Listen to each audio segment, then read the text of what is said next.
everyone, I'm Keely and this is Voice of a Creative, and today I'm going to show you the things that I made in May. So I made 9 things in May and I'm going to show you them and then try them on as well to show you. First of all, I wanted to talk to you a little bit about my channel and just subscribers and social media generally.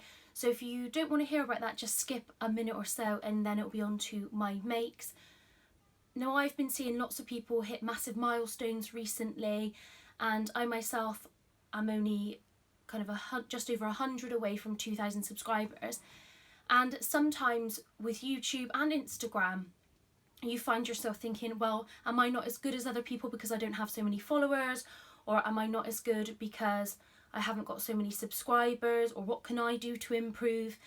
And it makes it really difficult to be confident and be yourself because you are starting to think that all of these people don't really like you, or maybe you're not as popular as other people. And that's something that I really struggle with in terms of popularity. Like, I wasn't that popular in school, and I just really want to kind of make friends with people and talk about sewing and other things and get to know new people. And sometimes I think social media and YouTube can make me feel a little bit insecure that my channel maybe isn't doing as well as others. And I really had to remind myself today, and I talked to Tamlin Sewn on the Tyne and Samantha Purple Sewing Cloud as well as my husband about this, and that was really helpful because that just really reminded me that I'm doing this because I want to, and that's what I just need to bear in mind, that I just need to be myself. And also that's what everyone else wants to see as well, hopefully. So I just wanted to kind of say thank you so much for subscribing and commenting. I really appreciate it. And what I really want to do with this channel is just show you the things that I make, and it's kind of just like a vlog, like a diary of the fabrics that I'm buying and things like that. And I'm really, really enjoying doing that. And the thing that I'm enjoying most about being a bigger part of the sewing community is actually just building relationships with different people who sew. So commenting, having conversations with people on Instagram, going to meetups, and that has been amazing this last year. And I really hope that that continues. And so that is the main thing that I kind of want from this, is to just build relationships with people, because actually talking to people and doing sewing with people and things like that is just really a great way to make you happy as well. And I listened to the Happier podcast with Gretchen Ruben, and she said the main thing that makes people happy is relationships with people and actually having experiences with people. And I think I need to really remember that and just work on building those relationships with the community and going to sewing meetups and then just sharing it with all of you so I can continue to build those relationships as well. So to get on to my makes, now I just want to show you this. So Tamlin was really, really lovely and bought me this pin badge, and it's really cute. So it just says, too much talk, not enough fabric. So very true, because we spend a lot of time talking about what we might make or what fabrics we might buy, and then not much time sewing. And I definitely still think, even though I've got a lot of fabric, I could do with some more. So as I said, I made 9 things in May, and I'm just going to show you those few things that I made, which is going to be made a little bit more difficult with Bramble being here. So I'm going to have to put him down. He was meowing outside the door, so... Oh, puppy, you're so cute, aren't you? Did you want to be in the video? Hey? So Bramble's just gone out, but he is likely to be back because he doesn't like me being in here filming when he's outside. But I need to keep the door shut because otherwise you see into the hallway in my house because of where I film. So the first make I want to show you is the t-shirt I'm wearing. Now it is a bit chilly today, so that is why I'm wearing my cardigan, Blackwood cardigan.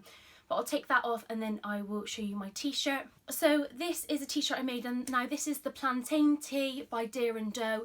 It is a free pattern, and this is a really beautiful viscose jersey from Guthrie Ghani, and it's a Liberty print. So I think it works out about £22 or something a metre, but totally worth it. It's beautiful quality. So let me just show you the fabric a little bit closer up. So this is the Mayfair or Maybug jersey, and it's really beautiful and drapey, really lovely. So this is it in full length. Now I did crop it slightly because this is a t-shirt that I like to wear tucked in. I haven't got it tucked in at the moment because I know that I'm going to be swapping clothing. But I just went with the standard t-shirt and then neckband. I have hired the neckline slightly with this one. And yeah, really lovely and drapey. And actually when it's tucked in, it looks really cute with high-waisted jeans. And that's how I like to wear it with a cardigan as well. I love this fabric. I love this top. It's perfect for casual weekend wear. And that's about it, really. So my next make is this one. And this is an art gallery jersey that I got from Flojo Fabrics in Bristol. And this is perfect for the Sewing Patterns and Prints challenge this month, which is Sewing Geometric June. And I will pop a link to my Instagram post about that if you want to take part. So I made this just because I wanted to make a few different t-shirts. So this is a Freya top that I've just altered the neckline slightly so it's a little bit lower. And I will just pop this on and show you.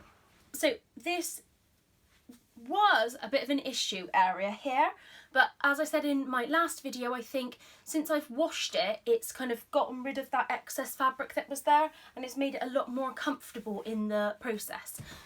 So just a standard Freya top. This is the normal length that it comes. It's actually a perfect length for me, and also I don't make any alterations to the shape of it. It actually fits my hips perfectly. Really love just the tighter fit t-shirt for wearing with jeans. Again, I would sometimes tuck this in as well, or I will wear it out. But they're just really easy to put on and wear. Really like this one, and also it will work really well with a cardigan, like a brightly coloured cardigan or a darker cardigan, because it is this lighter fabric as well. So this is my next make. This is a molly top by Sew Over It, and this is my first molly top that I've made. But actually I really love the pattern. It's definitely a great wardrobe basic, and I wasn't too sure about it because I was a bit worried about this. So with the molly top, there's not a shoulder seam here. It actually, the sleeve join is kind of here, and so that means that this is one piece of fabric, and I was a bit worried that that would make my shoulders look quite broad, because I've always kind of steered away from tops that have like off the shoulder seams. But I think because of the fact that this one is fitted, it actually works quite well for me. It's quite shapely around my chest and then my waist, which I think looks really lovely. So I made it in this jersey. So this is a cotton jersey with these little white sprinkles on in this lovely green colour. And I got this from my local fabric shop, the Nylon shop. They always have really reasonable prices in there. And because this is the first one I was making, I wanted to go for a cheaper fabric, but I love it just the same. And it's a perfect colour for wearing with like a navy cardigan or a jacket or something like that. So let me just stand up and show you. So this is the molly top. So this is the length that it comes, I think. I might have taken some length off of it. I usually do have to shorten patterns. So tilling the buttons, I don't have to. But with this, I may have. I can't quite remember. You've got this lovely curved hem at the front, and then the same at the back as well. And I've just turned it under once and overlocked the edge and then stitched along. Then you've got the kind of grown on sleeve here, and then you just attach this sleeve piece, and then I've just joined it up with the seam underneath the arm there. But yeah, really lovely, and it came together really quickly. And I can imagine that if you were just making the t-shirt version, like without the extra sleeve, literally it's two pieces and then the neckband, and the neckband went on perfectly. So this lies really flat. I didn't have to make any alterations to it, so really pleased with that as well. So that is my molly top, and I think I would like to do a review video on this one as part of my jersey top series that I was doing, but I'm going to make a couple more variations. So I want to try one in viscose jersey, and then one which is just the t-shirt, and then maybe with a contrast kind of armband and neckband, because I think that would look really cute. But definitely a wardrobe basic, and I can see why so many people have made them. But yeah, really lovely, really pleased with this one as well. So my next one I'm going to show you is my Clio pinafore, and I made this in a navy cord from Sew Your Own Wardrobe, and I will link all the fabrics and patterns and everything below so you can go and take a look for yourself. So this is it, and I will pop it on to show you. So I got these dungaree clips from Like So Amazing, and they are actually ones that you can adjust like this. I think the other version are ones that you just attach and then they stay like that. So that is the dungaree clips, and I definitely think that these are worth it. And while I was at Sarah's shop as well, I did pick up these really cute labels. So these are Kylie in the Machine labels, and this one says Perfectly Imperfect, which is a Mary Poppins reference. And also I just think it's really cute to add labels, and yeah, I just really love the idea of the label. So this was a fairly easy make. I really enjoyed making it, although my sewing machine did not like sewing this cord. But I think that's much more to do with my sewing machine than it is to do with the fabric. The fabric was beautiful to work with, and I was really worried at one stage that I'd cut things the wrong way round, because you have that whole thing with cord where it like has oh, what is it called? So it's when the fabric goes one way and the other way is on the tip of my tongue. Okay, I'll probably think of that word later, but luckily I did cut them all the pieces the same way, and everything worked out fine. So the straps are really easy, they went in to the back really well, and I chose this patterned cotton from my stash to just do the inside, and I've just overlocked the edge of that. I really love it when people use kind of bias binding to trim the seams and things. I just really don't have enough patience to do that. I just want to make the item and then be able to wear it. And then the pocket at the front, and with top stitching on this one I did just go for a blue. I didn't try anything contrasting because I was a bit worried that it would really show up my top stitching skills, because you've obviously got the lines going down in the cord. So I will just pop this one on to show you. So here it is. Now I was quite confused when I made it where this was supposed to come, like how high up it was supposed to be, but I think that this is about right. And what I tend to do is, rather than having these straps go up over my shoulder, I just tuck them in, as I think that that helps it lie a bit flatter. I did have a bit of a confusion with the sizes, so I decided to grade out for the hips. I think I went from a 5 to a 6 at the hips, but then I remembered that with Tilly and the Buttons patterns, she actually allows for people to have hips, so I should have not done that, and then I had to take it all in again. So it comes down just to my waist at the sides, and then you've got the pocket at the front there, which I think looks really cute. And then at the back, the cross comes in the right place, and the straps just add on really nicely. Now this comes down on me about knee length. I did add some length, but then I had to take length away. I am super pleased with this, and I just feel really cute in it. And I definitely will be making some more. Really like the idea of pinafores to just jazz up my weekend wardrobe a little bit more. And I can also see why lots of people have made this, because it's a really lovely pattern, and actually I think it's gonna become something that I wear really regularly in my wardrobe. So my next two makes are dresses. Now this month I went for a weekend break to Poland, and it kind of became one of those things where I thought, oh, I might have some nice backgrounds and it might be nice to wear some new things in Poland. So I decided to make some things like the weekend before, and then was sewing like right up to when we went, which I think everyone does when they're going to go on holiday. So the first one is this one, and I will pop them on to show you. And this is a really beautiful art gallery cotton jersey, and is this lovely navy colour, but it's got a slight kind of teal green to it, and then with the red, green and orange flowers. And this is just my self-drafted jersey dress pattern. that I just go with. So I did the pleats going inwards at the front there, and then you've got the front dart. You've also got darts slightly at the back, and then just one pleat at the back. And I will just pop it on and show you. So this is the dress, is exactly the same as all the others, but I love the fit on it. So on the shoulder, I feel like it fits quite well. I've put little pleats in the shoulder to just give it a bit of detail. Originally, when I drafted the sleeve pattern, it was wrong. I like made it wider or something, I don't know. But I put a little pleat in, and I actually love it as a detail, so it actually worked out for the better. Just folded over the neckline twice and sewed it, and then I've got the pleats on the skirt, and then from the back as well. So really love this one, and it's also special because my husband chose the fabric, and that was a surprise. Like, I didn't know which fabric that he was choosing. And yeah, really loved wearing it when I went on holiday, and I will be saving this for kind of weekend wear and things until for 6 months or so, or maybe a year, and then I'll take it on for work after that. So my next one is this one. So this is in the same fabric as the top I showed you earlier, and I ordered 2 meters, and normally with 2 meters with this self-drafted dress pattern I can make a t-shirt as well, so that works out really well. So although the fabric came to say 40 odd pounds, I made a dress and a top out of it, which I was really pleased with, and it is honestly the most beautiful fabric to work with.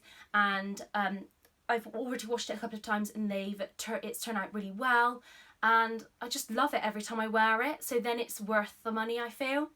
So again, this is the fabric. Now this is a viscose jersey, whereas this is a cotton jersey, so this pattern does work in both ways. The difference with this is previously with my viscose dresses, the neckline sometimes stretches out.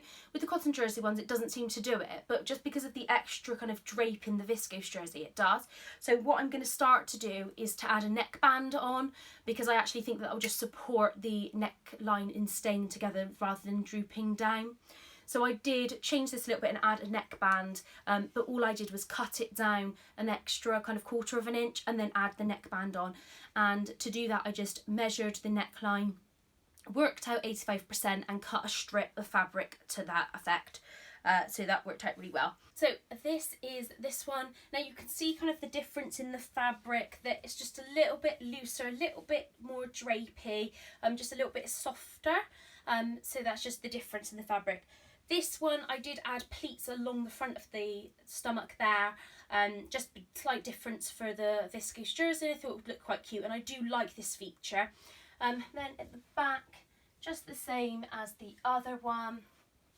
But yeah, absolutely love this, and it just makes me kind of happy and bouncy when I put it on, because I love the fabric so much. My next make is something that I've been working on for a month or so, and originally me, Tamlin and Samantha were all making the same, an Audrey jacket from Seamwork, and we were going to show them together as a part of sewing patterns together. So I'm only going to show you it quickly, but I'm going to do a full video and pattern review and some sewing tips as well, as a separate video. Hopefully that'll come up in July, and then you'll be able to see in a bit more detail, just because I've put a lot of work into this. I think it must have been about 30 hours or so as well. The thing to just bear in mind with this jacket is I used a really heavyweight denim from Fabric Godmother, so really beautiful denim, but my sewing machine would not sew through it. It was a bit too heavyweight for my sewing machine to sew through. So luckily I was able to go to Like So Amazing, and Sarah really kindly allowed me to go there during the Easter holidays, and I sat in the front of the shop kind of talking to her, but also sewing this jacket, and I was able to use top stitch thread, which my machine doesn't like, and basically put the jacket together. And it was really lovely to spend that time in the shop, but also I was just so pleased to use the Husqvarna Viking machine, because it's actually more heavy duty and could actually sew through it really well. And that has made me consider whether I need to buy a new machine if I'm going to do more kind of projects like this. The Audrey jacket is a standard denim jacket. It has lots of pieces. I would by far say that this is one of the most complex things I've made. Now I did make a first version, which I would have shown you in a previous video, and that was out of a canvas from IKEA, just to check the fit, because when you've put this much work in, you don't want to try it on and then it not fit, because that would be absolutely horrific. So this is the jacket. I've got my Pink Coat Club pins on there as well. So I went for a light blue top stitch thread, and I did the buttonholes with that as well. And then Sarah said it would be good to line the inside, just the back of the yoke, to just add a feature. So I've used this lovely fabric, which is a cotton lawn, and that was from Croft Mill a few years ago, but I used it for my bridesmaid dress fabrics, but I just think it's really cute. Then it's got weld pockets, or welt pockets. So I've got those, and I managed to get them in quite well. Quite pleased with those. And yeah, the collar and the top stitching. So let me just try it on and I will show you. So the buttons all line up.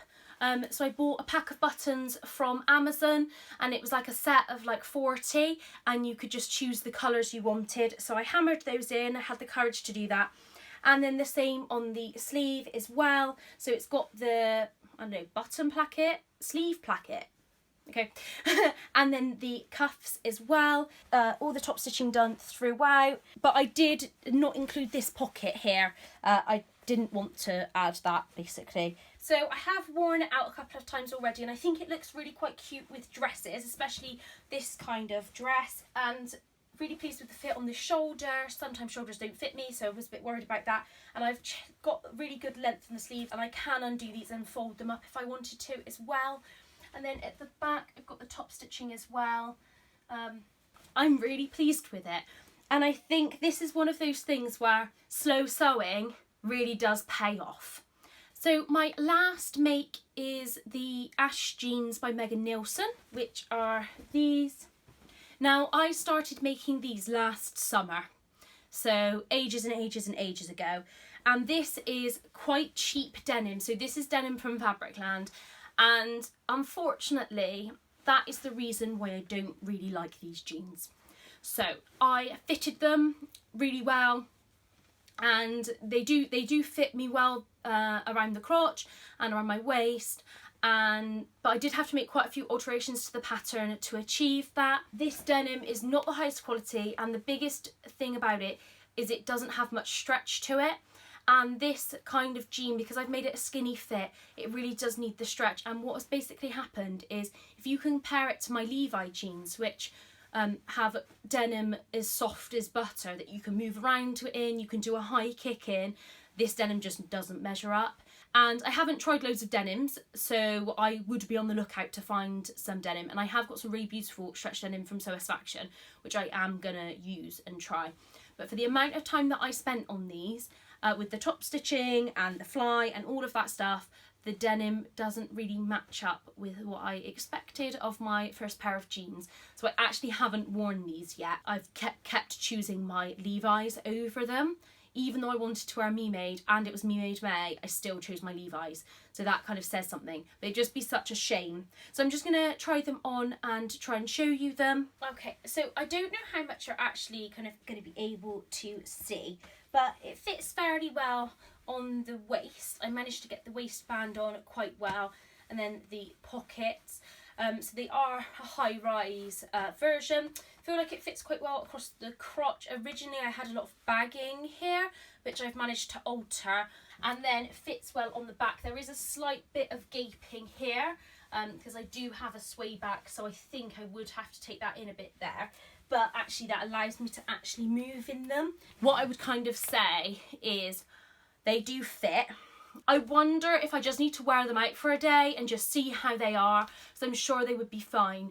But the one issue that I'm having, and I've realised it now again when I'm sat down, which I don't know if I can really show you, but I can feel them digging into my stomach. Now the Levi jeans don't do that, and I think that might be because of the stretch, and they're high rise as well. So, and that makes the kind of my stomach kind of spill out over the top of it, which I know everyone gets when they sit down, but this seems to be more than with other jeans. I am really proud of them, the fact that I even made them. This was my first fly, and I feel like it's worked out fairly well, but I'm just overly not too sure. So that is all of my makes for this month. Thank you so much for watching, and if you liked this video, please press the thumbs up and subscribe if you want to hear more from me. Goodbye!